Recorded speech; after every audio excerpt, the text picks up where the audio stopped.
मैं अपने फ़न की बुलंदी से काम ले लूँगा, मैं अपने फ़न की बुलंदी से काम ले लूँगा, मुझे मुकाम न दो खुद मुकाम ले लूँगा। खुलकर मैं बोलूँगा कि मुस्लिम समाज का एक आमदार यहाँ मुंतखब हुआ।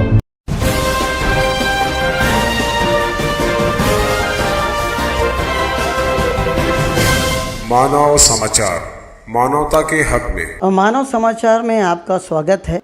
हम इस वक्त जिस शख्सियत के रूबरू हैं, काफ़ी जानी मानी पहचानी शख्सियत है। धुलिया शहर के आमदार जनाब डॉक्टर फ़ारूक शाह साहब आज हमारे रूबरू हैं। उनके यहाँ पर हम आज आए हैं ईद के मौके पर। डॉक्टर फ़ारूक शाह साहब, आपका इस्तकबाल है मानव समाचार में। अस्सलाम वालेकुम। ईद का मौका है तो आप क्या सबसे पहले पैगाम देना चाहेंगे लोगों को? सबसे पहले मैं सभी देशवासियों को ईद सईद की पुरखुलूस मुबारकबाद पेश करना चाहूँगा। धुले शहर में ईद का जो माहौल था, माशाल्लाह प्रशासन की तरफ से तो अपने जो भी पाबंदियां आयत थी वो आयत थी। बहरहाल धुलिया शहर ने भी जो है पूरी गाइडलाइन का पालन किया। आज हम लोग यहाँ पर धुलिया शहर के अलग अलग इलाक़ों में हम घूमें और वाकई आप लोगों की बातों पर और उलमाए दिन की बातों पर धुलिया शहर के लोगों ने जो है वो पूरा अमल किया है। इसके लिए आप धुलिया वासियों को क्या कहना चाहेंगे?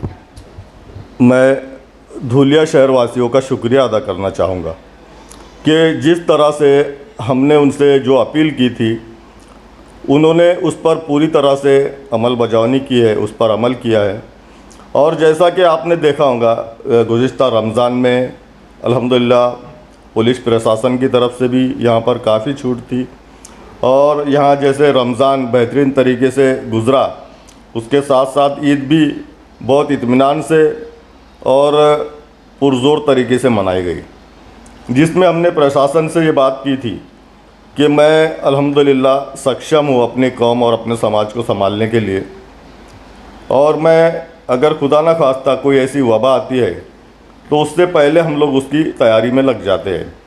आपने देखा होगा सबसे पहले जब यहाँ धुलिया और मालेगांव में भी कोरोना का नामो निशान भी नहीं था, उस वक्त मैंने हमारा जो पिछले साल का जो मार्च का अधिवेशन शुरू था तो उस वक्त मैंने एक VDRL लैब की मांगनी की थी, क्योंकि हमारे करीबी कोई भी ज़िला में VDRL लैब नहीं था। ये VDRL लैब ये है कि जिसमें कोरोना की जांच होती है, उसका टेस्ट किया जाता है। और अगर वो धुलिया शहर में नहीं होता तो मैं समझता हूँ कि 3-4 ज़िलों को उसकी टेस्टिंग के लिए पूना के लिए उसका सैंपल भेजना पड़ता था। लेकिन अल्हम्दुलिल्लाह उस वक्त हमने अमित भैया देशमुख से बात करके और फ़ौरन उसकी मंजूरी ली और उसका फ़ायदा न सिर्फ धुलिया बल्कि मालेगांव, नंदुरबार, जलगांव ऐसे करीबी शहरों को भी उसका बहुत फ़ायदा पहुंचा है। तो हम लोग पहले से ही तैयारियां शुरू कर देते हैं।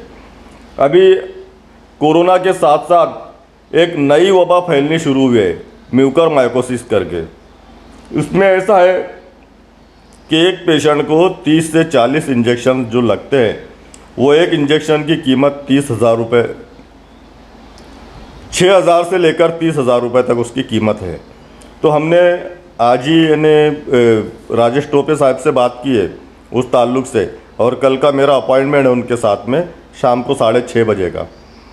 तो वो दवाई, वो मेडिसिन, वो इंजेक्शन हम पूरी तरह से या हमारे शहरवासियों को उपलब्ध करके देंगे। करीब 1.5 साल का अरसा आपके आमदार टर्म को हो गया है। इस 1.5 साल में अगर हम पूरे 1.5 साल की बात करें तो सिर्फ 4 से 5 महीना ऐसा था कि जो सुकून का गुजरा था, उसके बाद जो है वबाई अमराज शुरू हो गए। तो ये भी 1 साल तो तकरीबन उसी में हम जो है वो जूझ रहे हैं, झेल रहे हैं उस पूरे पीरियड को। मगर इस 1.5 साल के अरसे में भी कि आपकी कारकर्दगी जो है जो हम तक पहुंचती है वो इत्मीनान बख्श है। ये 1.5 साल में क्या क्या चैलेंजेस आए, आपने कैसे उन चैलेंजेस को फेस किया और क्या क्या काम आपके ज़रिए इन 1.5 साल में हुए?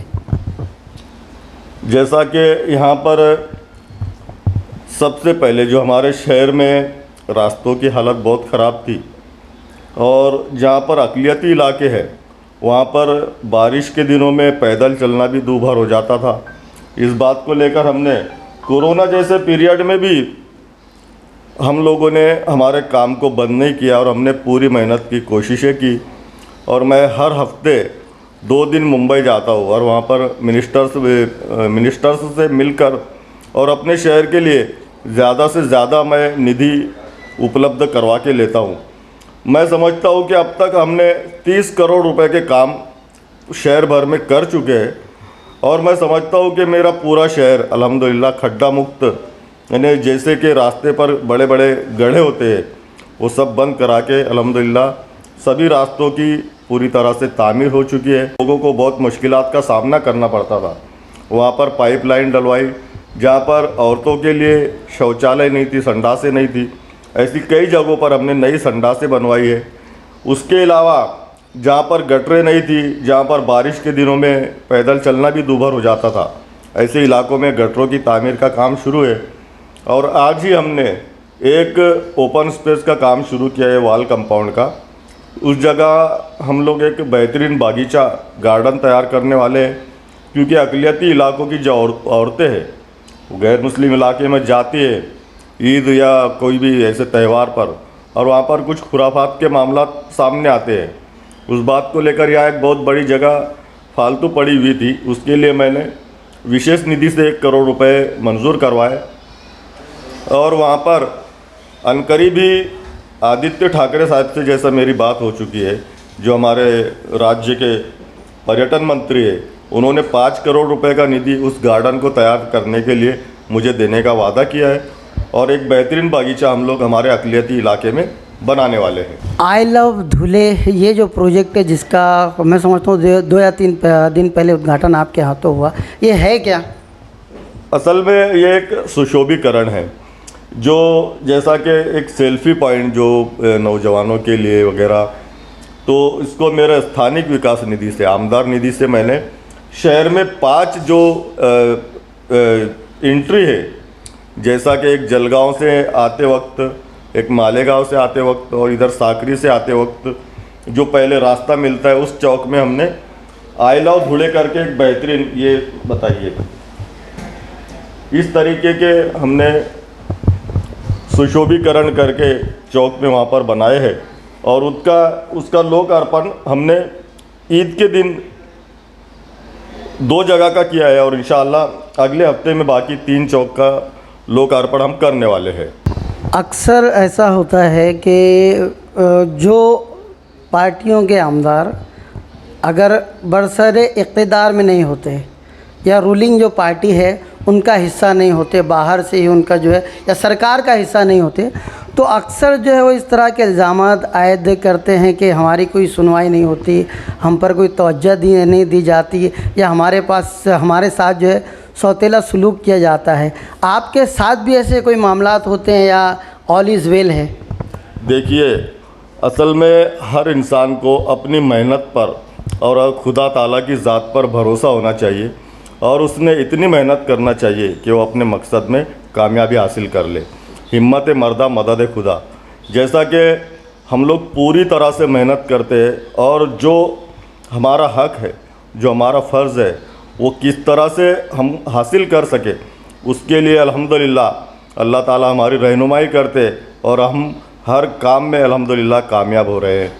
मैं अपने फ़न की बुलंदी से काम ले लूँगा, मैं अपने फ़न की बुलंदी से काम ले लूँगा, मुझे मुकाम न दो खुद मुकाम ले लूँगा। माशाल्लाह, डॉक्टर साहब काफ़ी शायराना मिजाज भी रखते हैं। डॉक्टर साहब, धुलिया शहर में आप जितने मशहूर हैं, जितने मकबूल हैं हर ख़ास व आम में, मालेगांव शहर में भी आपका बड़ा चर्चा होता है, तो ये मकबूलियत का राज क्या है? ये लोगों के दिल में बसने का हुनर ये है क्या? देखिए, मैं शुरुआत से आपको बताना चाहूँगा कि जिस वक्त मैं समझता हूँ कि तकरीबन 80 साल में पहली मर्तबा यहाँ पर अक़लियती समाज का, यानी खुलकर मैं बोलूँगा कि मुस्लिम समाज का एक आमदार यहाँ मुंतखब हुआ, उस वक्त भी जो हमारे दीगर अपनाए वतन हैं उनकी ये सोच थी कि अब हमारे जो 5 साल है ये फालतू जाएंगे, ये जो नया आमदार है, एमआईएम का आमदार है, मुस्लिम आमदार है, ये तरक्याती काम नहीं कर पाएगा, ऐसी लोगों की सोच थी। लेकिन मैंने जैसे अभी बताया कि अल्हम्दुलिल्लाह हम लोग पूरी तरह से मेहनत करते हैं और हमने इतनी मेहनत की और इतनी कोशिशें की, आज पूरे शहर भर में हमने कामों का, विकास कामों का जाल बिछा दिया है। इन कामों को देखकर अल्हम्दुलिल्लाह जो दीगर अबनाए वतन है, या मैं समझता हूँ कि रोज़ाना कम से कम 1 या 2 डेलीगेशन आता है गैर मुस्लिम लोगों का, और वो यहाँ आकर हमको मुबारकबाद देते हैं, हमारा सत्कार करते हैं कि आमदार साहब, इसके पहले दूसरे किसी आमदार ने इतने बेहतरीन तरीके से काम नहीं किया, उस बेहतरीन तरीके से आप काम कर रहे हो। और मैं समझता हूँ कि ये हमारी काविशों का नतीजा है, हमारी मेहनतों का नतीजा है, उसके साथ अल्लाह पाक की मदद है हमारे साथ, इसलिए हमारी मकबूलियत बढ़ती जा रही है। मैं फिर से वापस आना चाहूँगा वबाई अमराज की तरफ कि आज पूरे मुल्क में ऑक्सीजन को लेकर के काफ़ी हाहाकार है, हर तरफ जो है ऑक्सीजन की कमी है। धुलिया शहर का स्टेटस यहाँ का क्या है? यहाँ पर अल्हम्दुलिल्लाह शुरू से ही हमने इसकी तैयारियाँ शुरू की थी।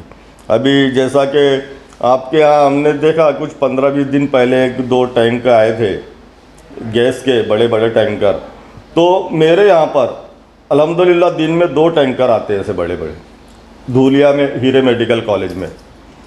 और यहाँ पर एक बेहतरीन हमने एक गैस का बड़ा टैंक बनाया है जिसमें भरपूर साठा रहता है ऑक्सीजन का।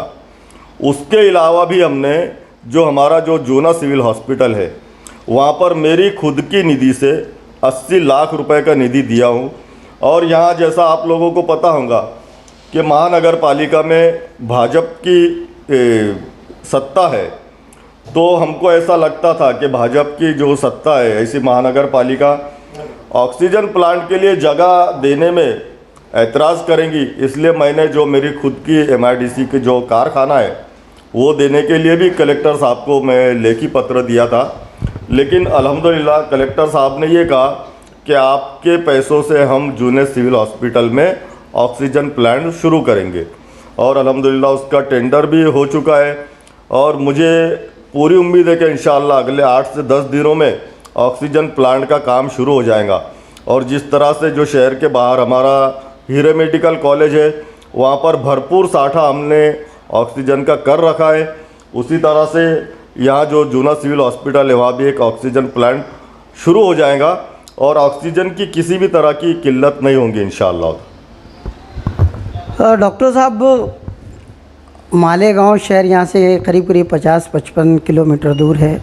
आपके जो भी कारनामे हैं वहाँ तक पहुँचते भी हैं, तो लोग जो है कंपेयर करते हैं, मुआवजा करते हैं अपने यहाँ के लीडरान का और जो दिगर शहर के लीडरान हैं। तो आपके ज़रिए किए गए काम जब यहाँ तक पहुँचते हैं तो जाहिर सी बात है कि वो कंपेयर करते हैं हमारे यहाँ के लीडरान से भी। MIM का एक आमदार मालेगांव शहर में भी है। अक्सर ऐसे जब मौक़े आते हैं जब उनको कहा जाता है कि मालेगांव इतना पिछड़ा क्यों है या मालेगांव में विकास के काम क्यों नहीं हो रहे हैं, तो उनका ये बोलना होता है कि मुझे इस तरह की जो वहाँ पर जैसा कॉर्पोरेट मिलना चाहिए वैसा कॉर्पोरेट नहीं मिल पाता, या अपोजिशन की सरकार होने की वजह से मैं ये काम नहीं कर पाता। तो कुछ एक मशवरतन आप उनको कुछ कहना चाहेंगे, क्योंकि जाहिर सी बात है कि एक ही नज़र से जो है जहाँ धुलिये की आवाम आपको देखती है उसी नज़र से जो है मालेगांव की आवाम भी देखती है। अब ये सवाल, आपके इस सवाल का जवाब देना आपके लिए कितना आसान या कितना मुश्किल है ये मुझे नहीं पता, मगर मैं चाहूँगा कि इस सवाल का जवाब आप ज़रूर दें। देखिए, मैं किसी की ज़ात पर कुछ भी बोलना नहीं चाहूँगा, लेकिन मैंने जैसा आपको बताया कि आज तक तो भी अल्हम्दुलिल्लाह मुझे ऐसे नहीं लगा कि ये जो सरकार है ये हमारे विरोधी है या हमारे फेवर में, ऐसा मुझे एहसास नहीं हुआ। हम लोग पूरी मेहनत करते हैं और पूरी कोशिश करते हैं। अभी मैं आपको एक बात ये बताना चाहूँगा कि हमारे यहाँ धुलिया की और मालेगांव की जो सियासत है उसमें बहुत ज़्यादा फ़र्क है।